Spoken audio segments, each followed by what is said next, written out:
Youth has to question everything. Youth has to be critical. Youth has to be aware.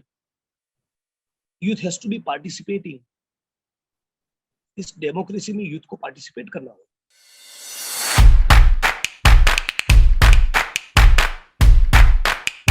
It is a privilege to have one of the India's very young politician, a Dalit movement activist in Gujarat, MLA from Vadgam, Jignesh Mevani. So thank you very much, sir, for coming here to the Democratic Script. It is a privilege. तो Jignesh sir, India में जो youth का participation है specially politics में, वो इतना well oriented नहीं है. बहुत कम यूथ के लीडर्स आजकल पॉलिटिक्स में एंटर करते हैं. बट आप जैसे जो लोग हैं, जिग्नेश मेवानी या फिर कन्हैया कुमार हो गए, या फिर अगर तेजस्वी सूर्या की बात करें, तो इनकी वजह से बहुत लोग मोटिवेटेड होते हैं. बट स्टिल जो पार्लियामेंट में नंबर है या फिर ओवरऑल जो पॉलिटिशियंस है, young politicians are very less. Something that you can talk about that. See बिल्कुल. मैं देखिए, मेरा ऐसा मानना है कि role of youth in India, इसको केवल चुनावी राजनीति के चश्मे से नहीं देखना चाहिए. राइट. ना ही केवल असेंबलीज और पार्लियामेंट में कितने लोग हैं यूथ बैकग्राउंड से, उस दृष्टिकोण से भी स्ट्रिक्टली नहीं देखना चाहिए. प्राइमरीली यूथ का रोल एक नए समाज का, नए भारत का, नई दुनिया के निर्माण का है. भगत सिंह ने कहा है कि युवावस्था मनुष्य जीवन का वसंत काल है. उसे पाकर मनुष्य मतवाला हो जाता है, हजारों बोतलों का नशा छाता है, सारी शक्तियां सहस्त्र धारा होकर फूट पड़ती है. युवावस्था में मनुष्य के लिए केवल दो ही विकल्प है. वो चढ़ सकता है उन्नति के सर्वोच्च शिखर पर, वो गिर सकता है अधपात के अंधेरे खंदक पे. चाहे तो त्यागी बन सकता है युवक, चाहे तो विलासी. हे भारतीय युवक, गफलत की नींद में पड़ा बेखबर तू क्या सो रहा है? देख, प्राचीन था कि ललाट का सिंदूर रंजित हो उठा. अब अधिक मत सो, सोना है तो अनंत निद्रा की गोद में जाकर सो. तो जिसको एक नई दुनिया बनाने का सपना जिसके मन में है, फिर चाहे आपकी उम्र 55 या 60 है, तो आप यूथ हो. जिसके मन में क्रिएटिविटी भर भर की पड़ी है,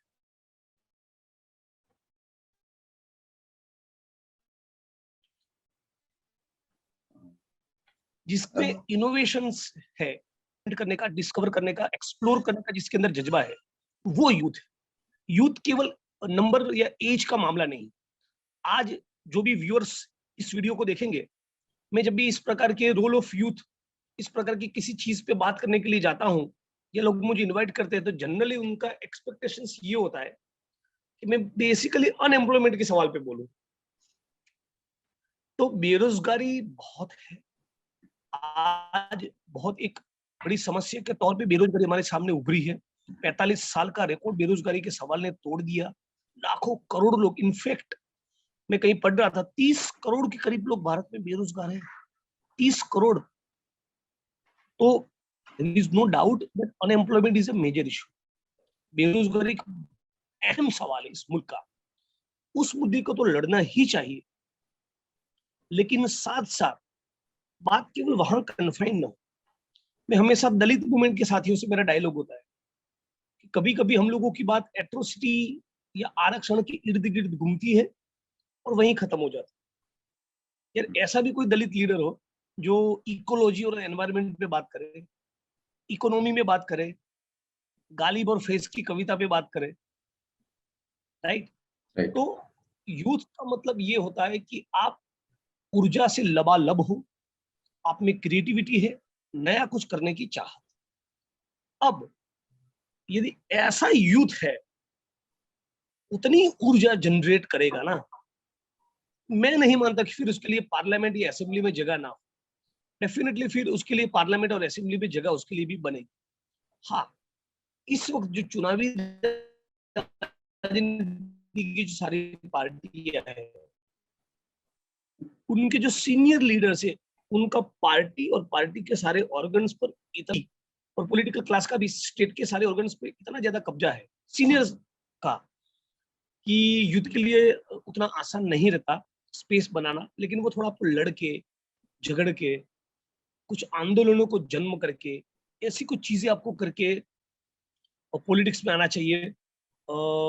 मैं अपना एक अनुभव शेयर करूं, जब पूना का आंदोलन हुआ उसके बाद राहुल गांधी जी ने मुझे मिलने के लिए बुलाया, फिर मैं उनको मिलने के लिए गया। उन्होंने कहा कि आगे क्या करना चाहते हो? मतलब बस मैं लड़ रहा हूँ, लड़ते रहेंगे, ये तो संघर्ष जनता का है, लोगों के लिए काम करते हैं, लोगों के लिए लड़ना है। बोला चुनाव लड़ो। मैं बोला I don't want to come into electoral politics, हमको चुनावी राजनीति में नहीं आना है। बोला कि नहीं आओ, I will be there with you. बोला हमको कोई पार्टी ज्वाइन नहीं करना है, कि नहीं तुमको करना चाहिए, राइट? मेन स्ट्रीम की पार्टियों को तुम जैसे लोगों की, तुम जैसे युवाओं की जरूरत है। तो बोला नहीं, अभी तो मैं इंडिपेंडेंट, फ्यूचर में किसी पार्टी का सोचूंगा, अभी इंडिपेंडेंट के तौर पे लड़ना चाहता हूँ। बोला तुम इंडिपेंडेंट एमएलए के तौर पे लड़ो, I will be rock solid with you, I will be guiding you, I will be protecting with you, I will be there for you. इस प्रकार के लोग बहुत कम है जो यूथ को एक स्पेस देना चाहते, राइट? मैं ऐसा मानता हूं कि जहां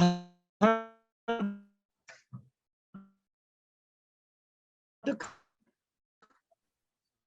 हमारे देश का सवाल हो या असेंबली या पार्लियामेंट, कुछ ताकतें, कुछ फोर्सेस तो ऐसी रहेगी जो नहीं चाहेंगी कि हम लोग अपना स्पेस बना पाए। वो हर संभव तरीके से ब्लॉक करने की कोशिश करेंगी, but we have to be there as a force. आज अनएम्प्लॉयमेंट, जैसे कि 2014 के चुनाव के पहले इंडिया अगेंस्ट करप्शन का एक मासिव मूवमेंट हुआ। आज मैं ऐसा मानता हूं कि इंडिया अगेंस्ट अनएम्प्लॉयमेंट नाम के मूवमेंट की जरूरत है। राइट। इसमें सारा भारत उठ खड़ा, दिल्ली में भी एक मोर्चा हो under the banner of India against unemployment, और हर एक स्टेट में भी उस बैनर के तरह युवा लड़ता हो।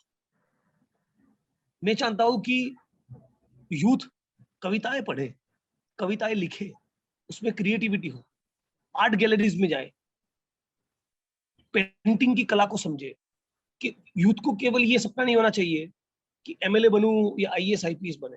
किसी यूथ को ये भी सपना है कि यार मुझे एंथ्रोपोलॉजिस्ट बनना है, मुझे आर्कियोलॉजिस्ट बनना है, मुझे सोशल साइंटिस्ट बनना है। कभी कभी ऐसा सपना आता है लोगों को कि भाई कनाडा की फाइल रख दो, यहाँ कुछ बचा नहीं है भारत में, वहां जाके सेट हो जाएंगे तो लाख 1.5-2 लाख कमा लेंगे, 5-10 साल के अंदर we will be through, then maybe we can come back, right? ये बहुत, एमडी बनना है, एमएलए बनना है, आईएएस बनना है, आईपीएस बनना है, कनाडा की फाइल रखनी है, फॉरेन जाना है, ये सब ये होना चाहिए सबको। Absolutely nothing wrong in that. Rather मैं तो पुश करता हूं इस प्रकार के सपनों, लेकिन केवल यही सपना ना हो। लाइफ एक बहुत बड़ी चीज है, लाइफ के इतने डायमेंशंस, उसके सारे हो सके उतने डायमेंशंस पे आपको आकर्षण होना चाहिए। Right, absolutely. तो मैं ओपनिंग कमेंट्स में ही ज्यादा बोल गया, आपको मैं बीच में इंटरवीन करने का मौका नहीं दिया। हाँ, कोई बात नहीं। आपने भगत सिंह के बारे में बताया। जो भगत सिंह का जो इमेज है, उनकी जो आइडियोलॉजी रही है, और दिल्ली में अगर राइट्स होते हैं, दिल्ली में अगर कुछ मूवमेंट होता है, तो भगत सिंह का चेहरा हमेशा आगे आता है। As a he is a fire in youth, I would say, a force which drives youth to be on streets. तो कहीं आपको ऐसा लगता है कि शायद गुजरात में भी we need more influence of Bhagat Singh among youth? There is absolutely no doubt। मैं मानता हूं कि भगत सिंह की इन्फ्लुएंस पूरे समाज पे होनी चाहिए, गुजरात में होनी चाहिए, पूरे देश में होनी चाहिए, और सारी पॉलिटिकल पार्टी के ऊपर भी होनी चाहिए। What do I exactly mean by it? Bharat का संविधान कहता है कि हमें धर्मनिरपेक्ष समाजवादी लोकतंत्र बनना है।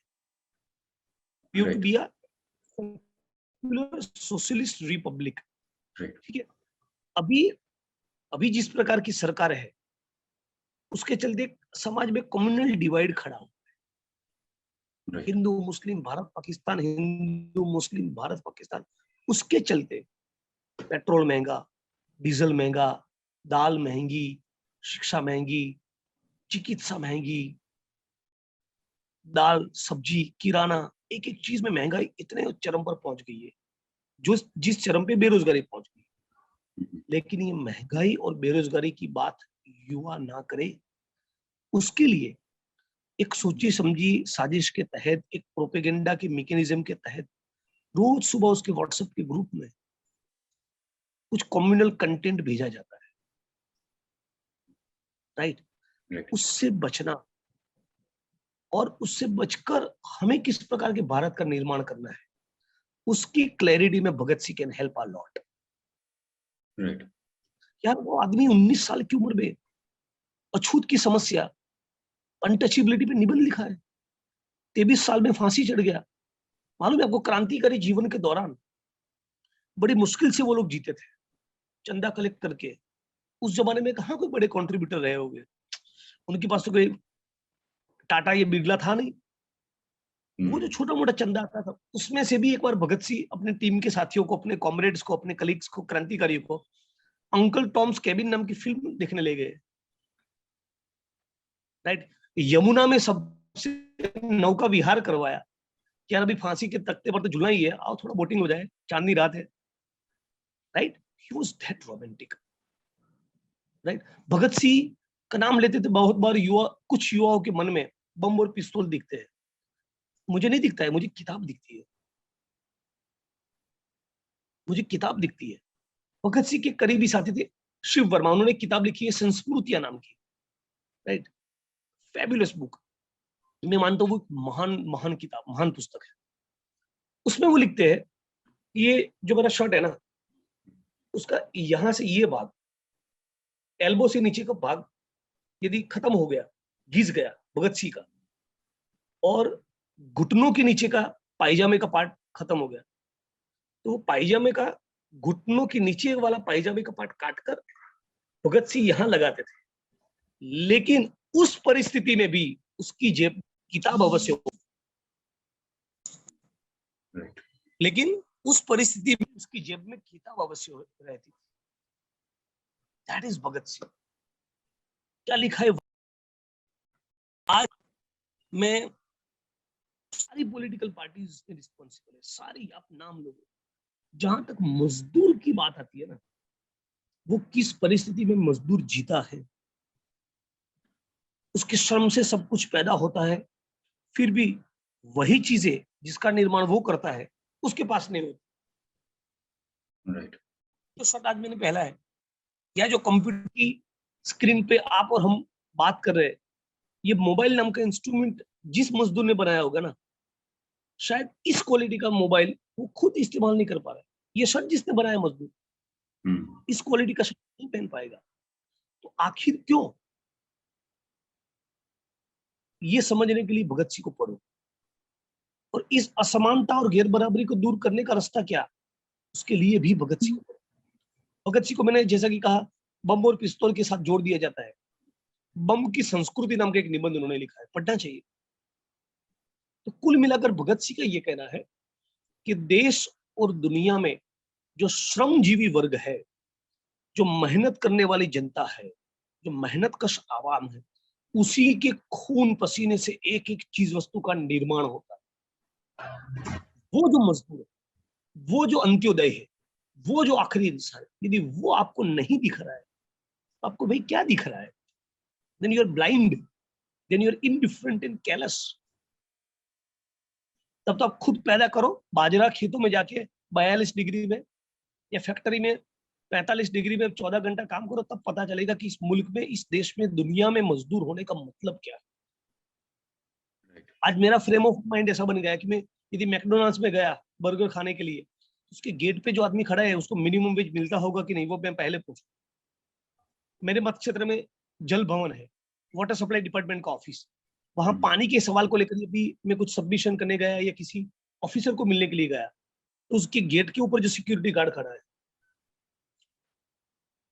उसको मिनिमम वेज मिलता है कि नहीं, सैलरी स्लिप मिलता है कि नहीं, उसका कोई एक्सप्लोटेशन कर रहा है, वो सवाल सीधा मुझे क्लिक होगा। मैं जिस सर्किट हाउस में रुकता हूँ, राइट, मेरी कॉन्स्टिट्यूंसी में, उस सर्किट हाउस का जो रसोईया है, वहां का जो सफाई कर्मी है, वहां का जो प्यून है, उसके साथ बाकी के ऑफिसर्स और नेता लोग कैसे बात करते हैं, वो मेरी कंसर्न रहती है। उनका क्या तनख्वाह है, रेगुलर मिलता है कि नहीं। तो Right. ये मेरा जो पर्सपेक्टिव बना, उसमें भगत सिंह का बहुत बड़ा रोल है। Mhm. और आप यदि उम्र आपकी 22 है, 24 है, 26 है, 28 है, लेकिन आपको कुछ नया करने की आपके मन में चाहत नहीं है अपने लिए और मुल्क के लिए, तो आप, मैं नहीं मानता आप यूथ हो। तो आपकी बायोलॉजिकल एज हुई ना, हाँ, राइट। यदि आप 26 की हो, 28 की हो, 32 की हो, 35 की हो, मैं नहीं मानता आप यूथ हो। चुनी भाई वैद नाम के एक गांधीयन एक्टिविस्ट हो गए गुजरात में, बहुत बड़ा उनका नाम। Mhm. कम से कम 60-70 साल वो पब्लिक लाइफ में कंट्रीब्यूट किए। कितना बड़ा कंट्रीब्यूशन उनका हो। मैंने उनको देखा है at the age of 90 to 93 mighty corporate companies के खिलाफ वो आंदोलन करते हुए। यार वो यूथ है। What was the age, 90 to 93, Right. वो यूथ है। और वो आंदोलन करने के लिए जिस जिलों में, जिस तहसीलों में, जिस गांव में जाते थे, वहां जो 20 से 40 के थे, वो सारे ऐसे पड़े बैठे तंबाकू दबा रहे। तो वो यूथ नहीं है, ये यूथ है। Right. जिग्नेश भाई, एक सवाल आता है कि जो कंटेम्प्ररी मीडिया है आज काफी वन साइडेड हो गया है, या फिर हम कह सकते हैं कि न्यूज शायद उनको डायरेक्ट नेताओं से मिलती है। उस पर आप कुछ बोलेंगे कि बिकॉज मीडिया जो है। रवीश कुमार जी ने ये शब्द कॉइन किया कि गोदी मीडिया। तो ऐसे ही तो ये टर्म कॉइन नहीं हुआ है। ये मीडिया सचमुच गोदी मीडिया है, लेकिन समझना, अब तमाम साथियों को, हमको, हम सबको ये है कि बेसिकली ये कॉर्पोरेट डेमोक्रेसी है, जिसको कॉर्पोरेट हाउसेस चलाते, जिसमें सबसे ज्यादा स्टेक कॉर्पोरेट हाउसेस का रहता है। इन्हीं कॉर्पोरेट घरानों का, कॉर्पोरेट कंपनीज का, कॉर्पोरेट हाउसेस का पूरा स्टेक सारे अखबार और न्यूज चैनल्स में है। तो वो उन्हीं का बाजा बजाते हैं। और उन कॉर्पोरेट के हितों के लिए काम करने के लिए मोदी जी आए हैं, तो बाजा उन्हीं का बजता है भाई। जितना मोदी जी को दिखा रहे हैं, उससे 100वां भाग का भी राकेश टिकैत को नहीं दिखा, उससे 100वां भाग का भी कन्हैया या मुझे नहीं दिखा, उसके 100वां भाग का भी जन आंदोलन के नेताओं को नहीं दिखा। तो ये इम्बैलेंस इंटेंशनल है, ये जानबूझकर किया गया है। और जानबूझकर इस्लामोफोबिया फैलाओ, ताकि इस मुल्क की गरीब मासूम जनता को, जो राजनीति को ज्यादा नहीं समझ पाती, उनके मन में पाकिस्तान, मुसलमान के खिलाफ एक खौफ बना रहे, ताकि वो महंगाई, भ्रष्टाचार, बेरोजगारी, पब्लिक हेल्थ पे क्या होना चाहिए, किस प्रकार का शिक्षा का मॉडल होना चाहिए, हमारे देश में, दुनिया में इतना इकोलॉजिकल एनवायरमेंटल डैमेज हो चुका है, उसको कैसे रिपेयर करें। पानी का सवाल, राइट, बहुत ही गहरा होने वाला है। नीति आयोग का रिपोर्ट करता है कि 2040 तक, आने वाले 20 साल में 80 करोड़ लोगों को पीने के पानी की किल्लत होगी। Are we concern about that? The answer is big no. Right. Right. इन सारे मुद्दों को युद्ध को उठाना चाहिए, और ये सारे मुद्दों के ऊपर जानबूझकर कॉर्पोरेट मीडिया बात नहीं करता। महंगाई से पाकिस्तान तबाह, कुछ कुछ न्यूज चैनल वालों ने बहुत दिनों तक ये चलाया। अरे भाई, महंगाई से पाकिस्तान तबाह है या नहीं हमको नहीं पता, हम महंगाई से तबाह है एक राष्ट्र के तौर पे। उसकी बात करो ना, उसकी चिंता करो ना, उसके ऊपर बहस हो, डिबेट हो, क्यों महंगाई इतनी बढ़ रही है, कैसे कम हो। तो गोदी मीडिया कॉर्पोरेट कंपनियों के पैसों से चलती है, और इसलिए अब आपको या मुझे आश्चर्य नहीं होना चाहिए हम सोशल मीडिया पे अपना स्पेस कैसे बनाए, और रवीश कुमार जैसे साथियों के साथ कैसे खड़ा रहे, ये हमको सोचना है। राइट। जिग्नेश भाई, एक और सवाल आता है कि जब यूथ एक ऐसा पावरफुल फोर्स है कि अगर वो सड़कों पे उतरते हैं तो शायद सरकार भी गिरा सकते हैं, बट बिल्कुल हमने देखा है कि जब दिल्ली राइट्स हुए थे, सीए एनआरसी हुआ था, स्टूडेंट्स पे लाठीचार्ज हुए थे, जब प्रोटेस्ट बिल्कुल। हुआ और था। जामिया में अंदर घुसकर मारा। हाँ, आशी घोष हो गए जो। जामिया के हॉस्टल के टॉयलेट के अंदर जाकर बहनों के साथ, बच्चियों के साथ बदतमीजी करते हुए बालों से घसीट कर उनको निकाला है। तो राइट। हम्म, और ये देखकर जो पूरे भारत के युवा वर्ग में जो आक्रोश होना चाहिए, अनफॉर्चुनेटली वो नहीं हुआ। अनफॉर्चुनेटली हम लोग सड़क पे उतरना भूल गए। उतना मतलब उतरते हैं लेकिन उतना नहीं जितना उतरना चाहिए। यार कल को मैं किसी स्टेट का सीएम बन गया ना, और मुझे कोई सवाल करने वाला नहीं है, मेरे खिलाफ कोई बोलने वाला नहीं है, लिखने वाला नहीं है, क्वेश्चन करने वाला नहीं है, क्रिटिकली मुझे इवेल्युएट करने वाला नहीं है, राइट, मैं भी एरोगेंट बन जाऊंगा। ये बात सारी पॉलिटिकल पार्टीज को, सारे नेताओं को लागू होती है। Youth has to question everything, youth has to be critical, youth has to be aware, youth has to be participating. इस डेमोक्रेसी में यूथ को पार्टिसिपेट करना होगा। राइट। टीवी या ट्विटर देखकर एक्स या वाई खराब है ये कहकर पल्लू झाड़ देना वो आसान है। खुद व्यवस्था में उतरकर उसको बदलने के लिए कुछ करना वो चैलेंज है। इस चैलेंज को यूथ ही उठा सकता है। राइट। कंक्लूसिव पार्ट में मैं यही कहूंगा कि आप व्यक्तिगत तौर पे जो बनना चाहते हो वो बनो, लेकिन उसके साथ साथ समाज को, देश को, मानवता को क्या दे रहे हो वो सोचो। या 60, 65, 70, 75 साल का जीवन है, यदि फिर भी आपके मन में ये लालच पैदा नहीं होती कि कुछ करके जाऊं, then you are not youth. Right. ये आपकी बात से मैं बहुत सहमत करूंगा जो आपने बताया रिगार्डिंग यूथ। बट एक पर्सनल सवाल मुझे आपसे पूछना था रिगार्डिंग, आप बहुत सारी कविता पढ़ते हैं। जब मैं आपके बारे में पढ़ रहा था मुझे पता चला you are a fan of Vincent van Gogh, जो एक फेमस आर्टिस्ट रहे। आपने बहुत बहुत बुक्स पढ़ते हैं आप, तो something you can talk about that कि बुक्स हो गए, आर्ट वर्क हो गया, पोएट्रीज हो गई, कितना मैटर करता है इन टुडेज वर्ल्ड। यार एक बात समझिए, जिस प्रकार का मॉडर्न साइंस और टेक्नोलॉजी का आविष्कार हो चुका है, मैं मानता हूं कि आने वाले कुछ सालों के बाद हम यदि चाहे एज अ मैनकाइंड, एक गुजराती या भारतीय के तौर पर नहीं, पूरी दुनिया यदि चाहे और वेल्थ डिस्ट्रीब्यूशन की, संसाधनों के डिस्ट्रीब्यूशन की एक बढ़िया ग्लोबल व्यवस्था खड़ी हो, ऑलरेडी हम उस मुकाम पर पहुंच गए हैं कि किसी भी इंसान को इस पृथ्वी पर 4-4.5 घंटे से ज्यादा काम करने की जरूरत नहीं रही। तो जो बाकी का वक्त है, तब इंसान क्या करेगा? कविता लिखेगा भाई, पेंटिंग करेगा, चैपलिन की फिल्म देखेगा, क्रिकेट खेलेगा। तो ये क्रिएटिविटी को एक्सप्लोर करने का मौका मिलेगा, राइट।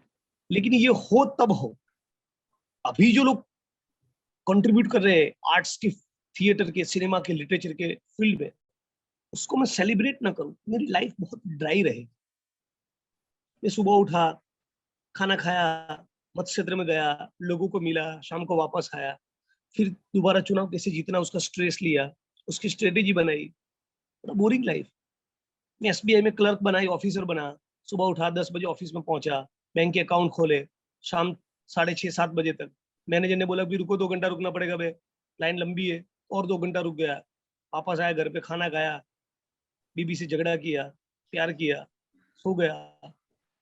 बहुत boring life.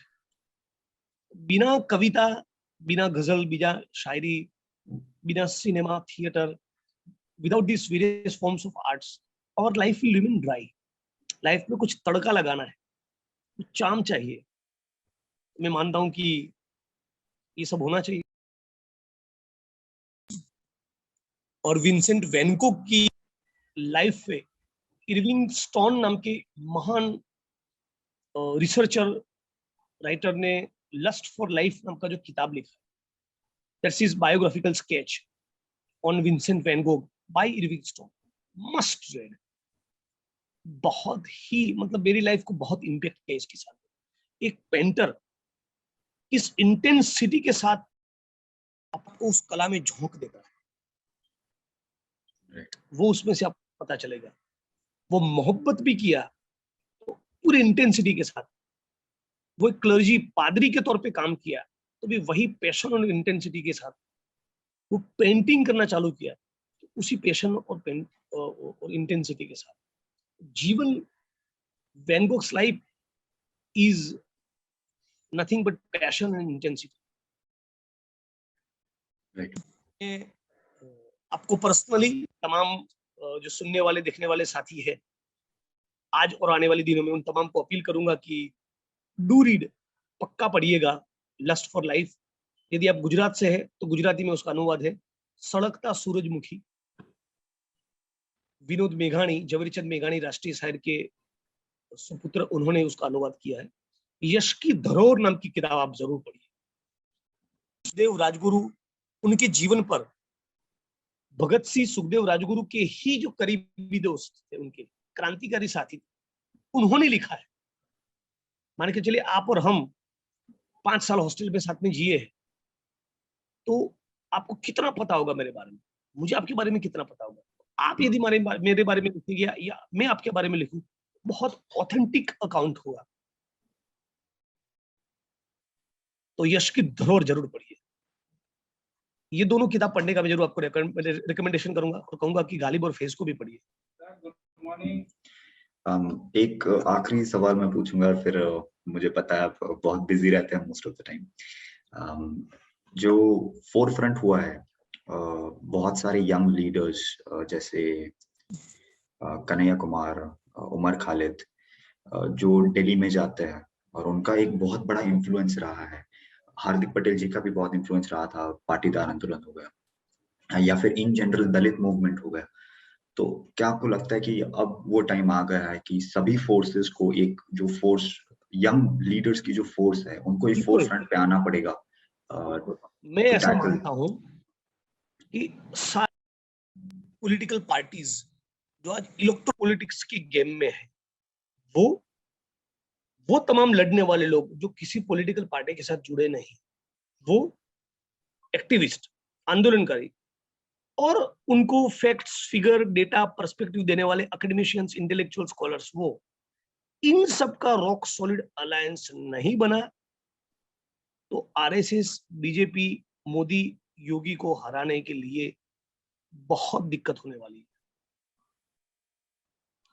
Alliance of all the आंदोलनकारीज not enough, alliance of all the political parties not enough। इन सब का एक अलायंस बनना चाहिए जिसमें भारी वैचारिक मतभेद हो गए, आपसी मतभेद हो गए, बावजूद उसके यदि इस मुल्क को, हमारी डेमोक्रेसी को, कॉन्स्टिट्यूशन को बचाना है तो ये करना पड़ेगा। खुद ये कितना कर पाऊंगा, आई हैव सीरियस डाउट्स। चुनावी राजनीति की बड़ी पार्टियां कितना सुनेगी, इस बात को मेरी I have very serious doubts, लेकिन मानता मैं यही। राइट। जिग्नेश जी, एक लास्ट क्वेश्चन। आज 15 सितंबर इंटरनेशनल डे ऑफ डेमोक्रेसी है। कहीं आपको लगता है कि डेमोक्रेसी इज अंडर थ्रेट? यार, आपके सवाल के अंदर ही जवाब छुपा हुआ है। आज उमर खालिद और आनंद तेलतुंबड़े, सुधा भारद्वाज जेल के अंदर है for speaking the most progressive things,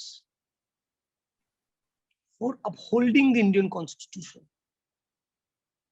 आज CBI, judiciary, parliament, RBI, ED, इन सबको मोदी योगी की सरकार ने, मोदी और अमित शाह की सरकार ने खत्म कर दिया। अब जो भी थोड़ी बहुत डेमोक्रेसी बची है उसको प्रोटेक्ट करने के लिए यूथ यदि आगे नहीं आया, बहुत देर हो जाएगी। आज डेमोक्रेसी दिन के इस अवसर पर मैं तमाम सुनने वाले साथियों को यही अपील करूंगा, डेमोक्रेसी की शुरुआत अपने घर से हो। हम अपने घर के अंदर लिबरल और डेमोक्रेटिक बने। मेरा ये दावा नहीं कि मैं बन पाया हूं, लेकिन करना आपको मुझको यही है। तभी हम जिस टेनामेंट में, फ्लैट्स में, मोहल्ले में रहते हैं वो डेमोक्रेटिक बनेगा, तभी वो जिला या तहसील और फिर पूरा स्टेट और इंडिया डेमोक्रेटिक बनेगा। और मतलब सच्चा लोकतंत्र तो वही जिसके केंद्र में मजदूर वर्ग हो, जो अपने खून और पसीने से सब कुछ पैदा करे। उसके लिए ये डेमोक्रेसी नहीं है। तो मेरे लिए ये डेमोक्रेसी एक फसाद है जो आज है। Thank you. Thank you so much Jignesh भाई। उम्मीद करता हूँ कि नेक्स्ट टाइम हम पेंडेमिक अगर खत्म हो जाता है जल्दी जल्दी मिले वडगाम में, और एक ग्राउंड रिपोर्ट शायद बना दे। अगर आप फ्री होंगे तो डेफिनेटली हम आएंगे मिलने। तो thank you very much for watching it. Thank you so much. Thank you so much. Have a great day.